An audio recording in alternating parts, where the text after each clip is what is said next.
अकेलापन और एकांत ना एक इंसान का वो पल होता है जहाँ कहने को तो कुछ भी नहीं और समझने को बहुत कुछ है यार। बहुत बुरा लगता है जब आपका साथ का कोई ऐसे चौराहे पे छोड़ जाता है ना, जहाँ हम ये डिसाइड नहीं कर पाते हैं कि अब आगे जाएं या पीछे, किसी और का हाथ थामे या खुद को तकिए के नीचे सर रखकर रो ले जी भर के। ऐसे हालात में जब उस इंसान का दिल पत्थर हो जाता है ना, तो फिर उसे किसी घाव और जख्म का एहसास भी नहीं होता कसम से।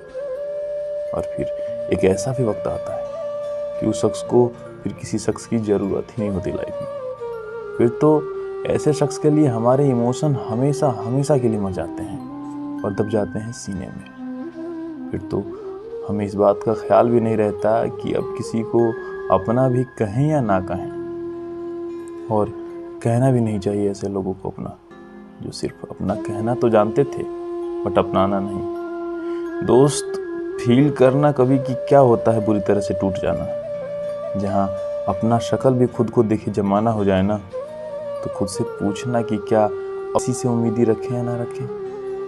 ये दिल का वो मोमेंट होता है दोस्त, जो आपको सिखा देता है कि जो कभी जी जान लगाकर आपका साथ देता था ना, वो छोड़कर भी चला जाएगा ऐसे ही, जब आप तोड़ दोगे उसे भीतर ही भीतर कहीं ना कहीं। अब कोई क्यों छोड़कर चला जाता है, ये उसके इम्तिहान की हद होगी या बर्दाश्त की हद।